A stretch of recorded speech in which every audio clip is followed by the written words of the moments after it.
Assalamualaikum warahmatullahi wabarakatuh. Halo semua, perkenalkan nama saya Givira Aidia dengan NPM A1G024060.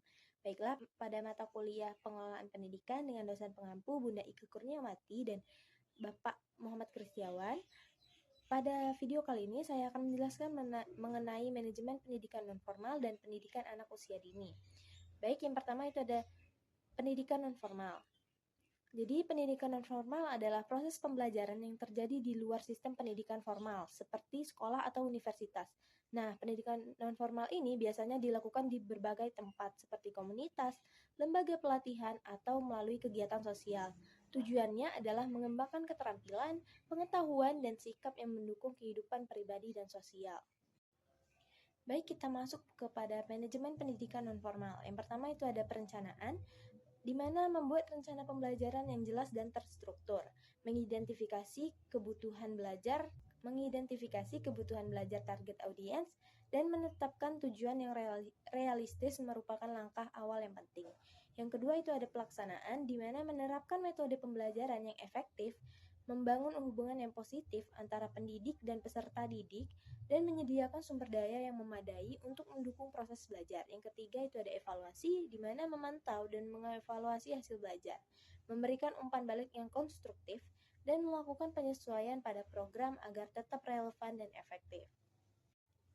Selanjutnya kita ke pengertian PAUD, di mana PAUD merupakan pendidikan untuk anak yang usia dini, yang berusia antara 0 sampai 6 tahun.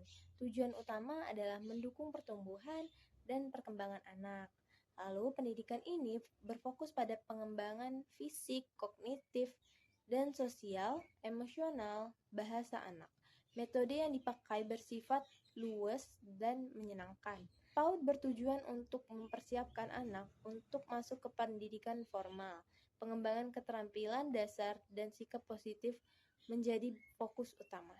Adapun manajemen dari PAUD sendiri adalah yang pertama perencanaan, membuat rencana pembelajaran yang sesuai dengan kebutuhan anak, melibatkan orang tua dalam proses pendidikan.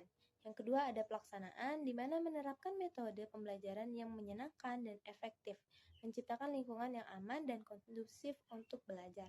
Yang terakhir ada evaluasi, di mana menganalisis perkembangan anak secara teratur, menyusun laporan, dan melakukan penyesuaian program jika diperlukan. Nah, selanjutnya ada tantangan dalam manajemen pendidikan nonformal dan PAUD.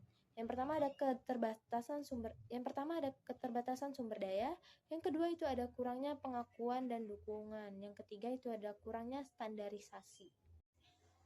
Nah, masuk ke solusi dan strategi untuk meningkatkan manajemen pendidikan nonformal dan PAUD. Yang pertama itu ada peningkatan pendanaan, yang kedua ada peningkatan kualitas pendidik, yang ketiga ada pemanfaatan teknologi, lalu ada kolaborasi antar lembaga dan advokasi dan kesadaran masyarakat.